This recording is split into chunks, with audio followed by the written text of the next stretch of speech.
Hi guys, ഞാനിപ്പോൾ ഉള്ളത് എറണാകുളത്താണ്. സിനിപോളിസ് തിയേറ്ററിലാണ് ഞാനിപ്പോൾ ഉള്ളത്. അപ്പൊ നമ്മള് ടർബോ ഇറങ്ങിയിട്ട് ഇന്ന് 17ാം ദിവസമാണ്. അപ്പോ മൾട്ടിപ്ലക്സ് തിയേറ്ററുകളിൽ എങ്ങനെയാണ്, തിരക്കുണ്ടോ, ആളുകളുണ്ടോ, അതോ ഷോസ് കുറവാണോ എന്നൊക്കെ നോക്കാനായിട്ടാണ് വന്നിട്ടുള്ളത്. ബുക്ക് മൈ ഷോയിൽ ചെക്ക് ചെയ്തപ്പോൾ ടോട്ടൽ 23 ഷോസ് ആണുള്ളത്. അതായത് PVR, അതുപോലെ സിനിപോളിസ്, അങ്ങനെ എല്ലാം കൂടി 23 ഷോസ് എറണാകുളത്ത് മൾട്ടിപ്ലക്സിൽ മാത്രം കളിക്കുന്നുണ്ട്. ബുക്ക് മൈ ഷോയില് കുറച്ചൊക്കെ ബുക്കിംഗ് ഉണ്ട്. അപ്പൊ നേരിട്ട് വന്നിട്ട് എത്രത്തോളം ബുക്കിംഗ് ഉണ്ടെന്ന് അറിയാനൊക്കെ ആയിട്ടാണ് ഞാൻ വന്നിട്ടുള്ളത്.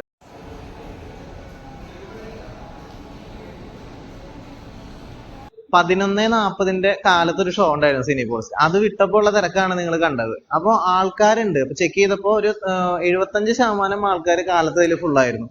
പക്ഷെ വൈകിട്ടത്തെ 9:30 ഹൗസ്ഫുള്ളാണ്. അപ്പോ ഞാനിപ്പോ PVR-ലും പോയി നോക്കിയിരുന്നു. അവിടെയും ഓൾമോസ്റ്റ് ഫുള്ളാണ്. അതായത് ഇവിടെ ഉള്ളത് PVR-ലുള്ളത് 400 രൂപയുടെ ടിക്കറ്റ് ആണ് 1:30-ക്കുള്ള ഷോ.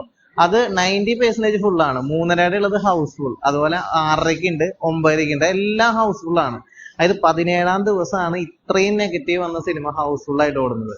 അതും ചെറിയ തിയേറ്ററുകളിലല്ല, മൾട്ടിപ്ലക്സ് തിയേറ്ററുകളിലാണ്. അത്രയധികം കാശ് കൊടുത്ത് ആളുകൾ കാണാൻ വരുന്നൊരു തിയേറ്ററിലാണ് ഇത്ര ഹൗസ്ഫുൾ ആയിട്ട് ഓടുന്നത്. അപ്പോൾ നമുക്ക് എന്തായാലും പറയാം, 100 കോടി എന്നുള്ളത് നിഷ്പ്രയാസം അടിച്ചെടുക്കും മമ്മൂക്ക ടർബോയിലൂടെ.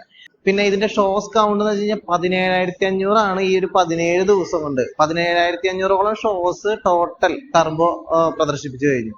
നമുക്ക് ഏറ്റവും കൂടുതൽ മമ്മൂടിയുടെ ഷോസ് കൗണ്ട് ചെയ്തിട്ടുള്ളത് കണ്ണൂർ സ്ക്വാഡാണ്. 29,000 ഷോസ് ആണ് ടോട്ടൽ കളിച്ചിട്ടുള്ളത് കണ്ണൂർ സ്ക്വാഡ്. അതിന് താഴെ വരുന്ന ഭീഷ്മപർവമാണ് 27,000.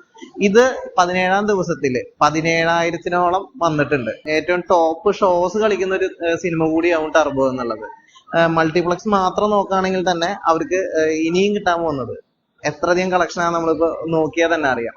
പിന്നെ അതുപോലെ പെരുന്നാളാണ് വരുന്നത്. GCC കൺട്രീസ്, അതുപോലെ മൾട്ടിപ്ലക്സ് കേരളത്തിൽ നിന്ന് മാത്രമായിട്ട് തന്നെ ഒരു 40 കോടിയോളം കളക്ഷൻ അടിക്കാൻ പറ്റി കഴിഞ്ഞു. വളരെ സുഖമായിട്ട് 100 കോടി എന്നുള്ളത് എന്തായാലും ടർബോ എത്തിയിരിക്കും.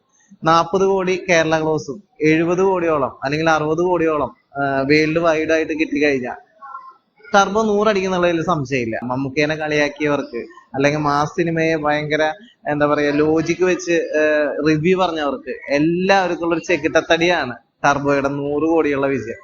അതെന്തായാലും നമ്മൾ ആഘോഷിക്കും. നമ്മളൊരു വീഡിയോ, 100 കോടിയുടെ ഒരു വീഡിയോ നമ്മൾ എന്തായാലും ചെയ്തിരിക്കും. കാണാത്തവരുണ്ടെങ്കിൽ ടർബോ സിനിമ വന്ന് കാണാം.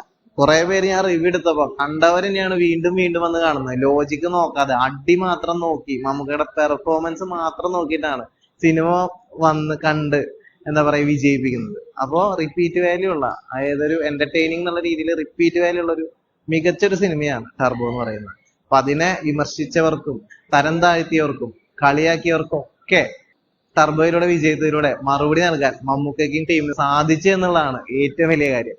അപ്പോൾ എല്ലാവർക്കും നന്ദി. അടുത്ത വീഡിയോയിലൂടെ കാണാം.